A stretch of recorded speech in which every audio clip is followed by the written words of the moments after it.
Why was I going to talk about Warranwood? Because it's very interesting, and there's been 4 generations of Haineses who have lived there. My dad, me, my son who lives up there, and his my grandchildren. 3. Oh, she's a Haines too, isn't she? So 4 generations, how's that? So this is Warranwood. It's a sort of amazing little hamlet there. It's a very green, wonderful place. House prices are skyrocketing, but it's a wonderful area to grow up in. And I grew up about here. No, I didn't. I grew up about here and played in all this bush here and chased snakes and various other things. But it's got an amazing history to it, so I just want to go through a little bit of that. This is a map from Croydon, and it shows how one of the original coach routes, the old coach route here, goes from Robinson's Homestead through Warrandyte, goes through Warranwood, following the old Croydon Road there, and eventually goes to Brushy Park, which is the toll gate there, and the hotel, Black Springs, eventually to Lilydale. So it was amazing that we didn't follow that original line too much. This is the original land sales map that everyone's familiar with, of course. When Victoria broke away from New South Wales, they said, well, we better have some money. We won't get any money unless we charge taxes. So they did some surveys and either leased the land or sold the land to people and generated taxes for their government in 1851. They initially sold a lot of parcels of land, 1 square mile, 640 acres at around about £1 an acre. And I thought, well, how much is that worth these days? And I went on the RBA site and it said it could be anywhere from 57,000 to 18 million. So that's pretty hard to translate a pound in those days. Of course, we never had our own pounds until 1910. So after Federation 1901, we never had an Australian pound until 1910. So we paid in British pounds. So this is Warranwood here. If I flick back here, I know I have to go forward. Sorry, some people might recognise that's Plymouth Road. I've got to go back too. Sorry. So this little area here is this 20 subdivision 20 or section 20 owned by Francis Cook. And if you try to pick some things out, I'll see if this is Plymouth Road. If people are familiar with Plymouth Road, Macadam Square, Golden Ridge, Good Shepherd School, 2 Smiths own Croydon Hills. What else? Tortoise, George Tortoise. So that's the one of the original ways of getting from Warrandyte. So you go up Hall Road and then you go up this horrendous hill and do a bit of a dog's leg through the old Warrandyte Road. Well, where we are, where Peter lived there. This is also the source of Anderson's Creek. There's 2 sections there. There's one around the back of the Montessori school, which is gone blank. Which is, what's Montessori school? Rudolphstein. And this other leg heads around Quamby, so that's Quamby Creek. They're all virtually dried up now, but this goes on to Anderson's Creek, which is the original place where they paid for the first gold found in Victoria. This is Yarra Valley. Richard Willoughby sold that. There was the original homestead there. It was burnt down. What else? Bryson's Road. And Charles Heaper's North Ringwood. Got 2 lots. So who's Francis Cook? Francis Cook. Now this is where disputes come in. Originally, the first owners of the age were John and Henry Cook, Francis's brothers. But in fact, if you look at version number 1, it was printed and published by Francis Cook. So that's the original owner of the Age. It didn't last very long. He ran out of money. It was bought over by a group of people, and they didn't go too well. And 2 years later, in 1856, Ebenezer Syme took it over. So that's who the man is. Of course, a lot of people with money bought those large blocks of land until the land went bust in the 1890s. Some icons. I showed this map just to show this area here is Wellington Park. Now Wellington Park originally was a large piece of land, probably that big, and as it got sold it got smaller and smaller and broke down. So these days it's all subdivided. My son lives there in Langley. Pam, you live just over here somewhere? Yeah, nice area.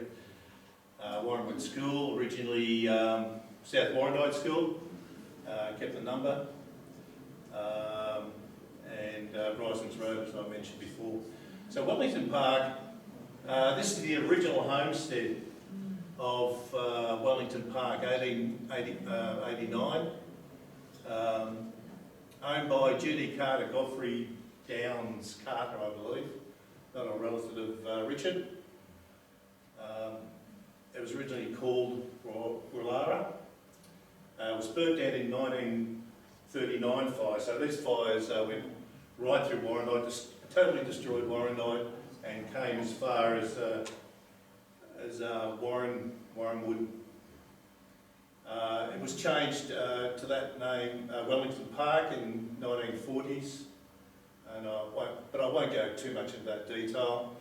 This is Godfrey Carter, born in Jamaica, West Indies, so he could be related. My great-great-grandfather had cane fields in there, didn't they? Grenada.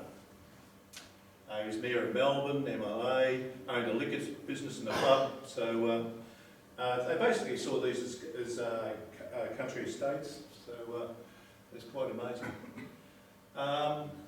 One of the owners was John or Jock Wilson, who sold a lot of pigs during World War II, to the Americans, and he had a man, this man, worked for him. Tommy Woodcock.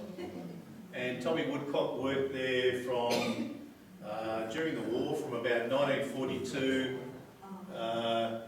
till a little later. That's not Far Lap, but it looks like it. It's one of his special horse, yeah. But I'm trying to discount the theory that Far Lap was at Wellington Park, and it's certainly not the case, because Far Lap lived from 1928 to 32 before he's poisoned with arsenic. Tommy Woodcock was out there a few years later, and he didn't know the new owner, Jock Wilson, at all. So there's no relationship at all. So, and after a certain amount of time, Tommy Woodcock got his training permit and went back to Brayside, where he originally had. Interesting story, Harry Telford. No one had bought this scrawny horse, the Far Lap, but they sold it for about £2 or £3. Harry Telford said, "I'll lease it and I'll take 2/3 of the winning any wins he has." And the guy agreed to it, and he shouldn't have. So amazing horse. Once the house burned down, they rebuilt it. So it's there still today. This is the entrance here. It's a long driveway, and I remember in my youth all that hill was just grass, beautiful grass, with these horses running around. Just an amazing property. So there's the estate school across there, and here it is today, hidden behind those little trees there. That probably no one would realise the impact of Wellington Park to our Ringwood area. Another person was Charles Waldron, bought 60 acres over Bryson's Road, had the property Braden Bray. Now, if I've got a map somewhere, Braden Bray, missed it on there. Must have it back here a bit, so there it is. Braden Bray is here, so he bought 60 acres around this area. And he grew apples, lemons, limes. He was an English guy. He named the property after his mother's maiden name, and Bray means Scottish for hillside or valley. Big house. His wife was a music teacher, and once entertained Melba in the house. She listened to it. Melba frequently went to Ringwood. She went to the market and various other things. So, and of course the house was destroyed again by the fires. And jumped in the dam like many people during fires. I've heard stories of the 62 fires where people jumped in the dam and to save themselves. So with a cow and a cat, that'd be hard to manage. Another part of Warranwood is an association with Johnny Farnham. We always knew him as Johnny, Sadie, the lady, and he became John. He was sort of semi-retired, and with the help of his manager Glenn Wheatley and Ross Fraser, who happens to be an old Ringwood high boy, became his producer. He got the Whispering Jack album out and become John now, and twice as famous as he ever was. They set up these Gotham Records and the Gotham Audio Studio, which was located in Warranwood. And there was other groups that Nicky Webster, I think, did the golf games. Olympic games. So that audio studio is located number 11, Dromselly Ridge, just in the back there of Rudolf Steiner. And this is just a clip, poor quality clip of him singing. John Farman singing in the studio, singing Old MacDonald actually. So, and this is some of the shots from, I think Carter's sold the property from memory. It was a mud brick place, and if you look at that view there, I'll flip it back. You can see it's the same room, so, and it sold for about $900,000 2 years ago. The old Warranwood store that everyone might remember. That's where I frequented, and probably Rob did too. After Aussie Bowls and things, owned by the Collins family. There was a little garage next door. We used to have our bikes there. There used to be I just remember this morning, there used to be a telephone box there. And I had a friend who knew how to manipulate it so he didn't pay any money. So that was around there. Now there's just a building supply place right there. I plagiarised these from Rob. This is your front. That's the backyard. The backyard. From Grandview Grove, which is now Bemboka Road. Our place went over a bit of a ridge down to a creek, and that's looking towards Warranwood Road. Yep. And that land now belongs to, if you ever go down Bemboka Road, there's a little St John's Church. That's actually on our property. So the property perimeter is still the same as when Dad sold it to the Church of England in 1977. Yeah. And in the distance there is Rosary's place. Oh, is it? Yes. Which one? On the left. This way. Oh, this one? Yeah. Oh, okay. Fabulous. Before it was demolished and built a three-bedroom. Oh, no, there's Rose and Peter demolished that place, built their own house, which has since been sold, and all the units go right down to the tree line and back up this way a little bit. Yeah. And Cleaver's place next door is also full of units. Yeah, that's right. And Christine goes for a daily walk through there, I believe. Brisbane should go for a go. So this is just another view of the Browns market garden, which is Plant nursery. right next to you as well, isn't it? Just a bit further down Bimboka A bit Road. further down, yeah, okay. And the dam's there. So great views there. Also, Liv Mason came from Warranwood. She was 2 doors up from me. And I used to bump into her and her husband, but she never sang me anything. So, Knock Knock Who's There got number 2 in Australia. Snowbird, Free something. Oh, there's a few. She had a few bits. My house. My dad came out from Kew, came out from Auburn in 1949. Post-war, spent his £540 he got from his former employers, the Japanese Railway, on building his own home. And if you look at the chimney, it's not too straight. I don't think we use that very often. I do remember going and dragging possums out the top. There's my mum there. That looks like my sister. So we had about an acre or so there, I think. Uncle was next door, so we had a lot of land there. So this handsome looking. I don't have shows a bit, have I? Not at all, Russ. What? Who's that boy in the photo? That's Yeah, me. that's right. That's my sister. The way we transported around as the Haines family, we all got the kids got in the back, and it was pretty cold during winter. So, and Mum and Dad was in there. When I got to go with my dad alone, I got to operate the little indicators out here. So,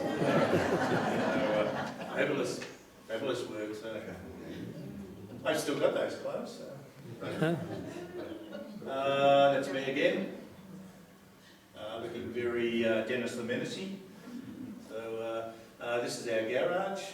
Oh, this sounds pathetic, doesn't it? This is our garage. Chook shed and pigeons, and I had my duck pen around the back. Dad had raspberries there. He had a horrendous market garden. My godbears lived up the top, who was an engineer who tuned racing vehicles for Patterson. Bill. He could well have been Bill Patterson, but Bill certainly, what's his name, Stewart, Car City. Oh yeah. Who was his nephew. Yeah. Who became Australian Formula 2 champion. Yeah. So that's what we do. This little thing here, it looks upright. Over the years, it inclined a bit like that, and it was the toilet. So you know, in a night going down there is quite an experience. This is my dad's market garden. He's very talented, could grow anything. And pathetically enough, I moved from this after 30 years, and I now live just over the bridge there for another whatever years. Wonga Road here. Wonga Road didn't go right through. There used to be the creek there, and they opened it up later. So. I won't talk about these, but there's a house, Killarney there. Got connections with George Derbyshire, who was a great engineer for developing railways around Australia. That's his grand nieces who live there, the Derbyshire girls. And that's it. So,